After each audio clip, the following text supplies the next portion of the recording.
Cash is king in a presidential campaign, and we just got new reporting that the Joe Biden campaign fundraising has, quote, dried up. A person with knowledge of the projections says they now expect the campaign will only raise 25% of the big donor money it had originally projected to raise this month. And that reporting comes right after the New York Times said that some Democratic megadonors are reportedly trying to use their money to push President Biden out of the race, saying that in the last 3 weeks since Biden's disastrous debate, billionaires are turning into crafty political animals, calling every major politician they know, encouraging them to call for Mr. Biden's removal. And those deep pocket donors are now even dangling money to members of Congress who say the right things and withholding money from those who do not. Joining me now is the New York Times political correspondent who wrote that piece, Teddy Schleifer. Teddy, tell us a little bit more about these conversations you were having, because it seems like we're not just talking about a couple of people. I think nearly every wealthy Democratic donor right now is paging through their phone book, trying to figure out how they can get any leverage over Joe Biden. Look, there are not many mega donors out there who are vocally supportive of Biden remaining the Democratic nominee. The problem is that relatively few of them seem to think they can do anything about it.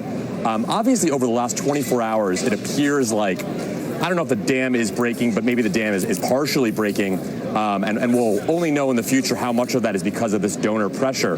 But if you're Nancy Pelosi or Chuck Schumer or Hakeem Jeffries right now, the consensus you're getting when you look at your text messages is pretty clear. They want Biden out. Are there any of these Democratic donors who have told you they're getting pushback on those calls? You know, I think there are some Democratic operatives and Democratic office holders who have called for patience, but that's wearing thin. I mean, right now, as we're speaking, you know, there are obviously high-level conversations happening about Biden's viability, and donors have, I guess you could say, made some progress. You might think, at least when the history of this is written. You know, when I started talking with major Democratic donors right after the debate, there was a lot of nervous energy, the sense that we got to do something. We got to find some way to kind of hold our money over Biden's head. And they didn't make any progress for a long time. And, you know, I think a week ago, you might have thought that donors were going to take the loss here. But I think over recently, we're beginning to see major Democratic politicians call for Biden to step aside. And, you know, major donors are going to at least claim some credit for that. Though, look, Joe Biden obviously has been in politics for a really long time. He's dealt with donors for a really long time. There's a bunker mentality in the Biden campaign. And whether or not a few billionaires think he should leave the race, you know, Biden seems unconvinced by those people. And so that's why we're at the standstill we're at now. In the meantime, you've also reported on Republican vice presidential candidate J.D. Vance's billionaire tech friends, and I wonder how his connections to Silicon Valley are working, what it might mean for the Trump-Vance fundraising. Yeah, talk about the polar opposite mood. You know, here at the Republican convention, there's so much talk about Silicon Valley. You know, J.D. Vance is, to some extent, a creature of the tech industry. I think it's been overstated a little bit. But Republicans are exuberant about this new industry, which obviously has some of the wealthiest people in the world, who seem to be shedding any inhibition they have about supporting conservative policies. You know, Elon Musk is the talk of town right now. David Sachs, who spoke at the Republican convention a few nights ago.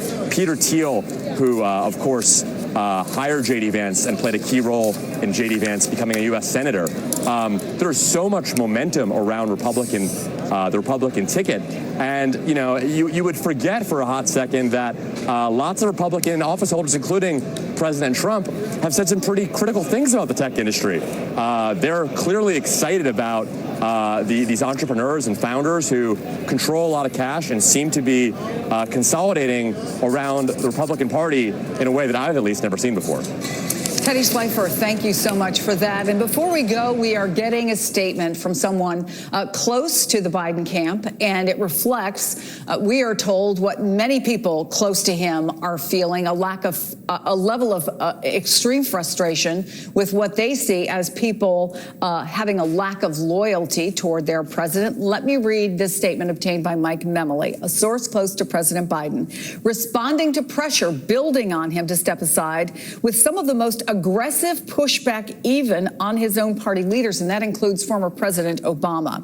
Quote, can we all just remember for a minute that these same people who are trying to push Joe Biden out are the same people who literally gave us all Donald Trump. In 2015, Obama, Pelosi, Schumer pushed Biden aside in favor of Hillary. They were wrong then, and they were wrong now. They are wrong now, the source tells NBC. The source pointed to polling in the 2016 election that showed Hillary Clinton leading by as much as 9 points. How did all this work out for everyone in 2016? Perhaps we should just learn a few lessons. One of them is polls are BS. Just ask Secretary Clinton. So some of the strongest language and the toughest pushback we have heard from Biden world. And I'll just remind you, if you weren't watching, Quentin Fultz, principal deputy campaign manager on this program just an hour and a half ago, telling me there's been no change. Joe Biden says he's going nowhere.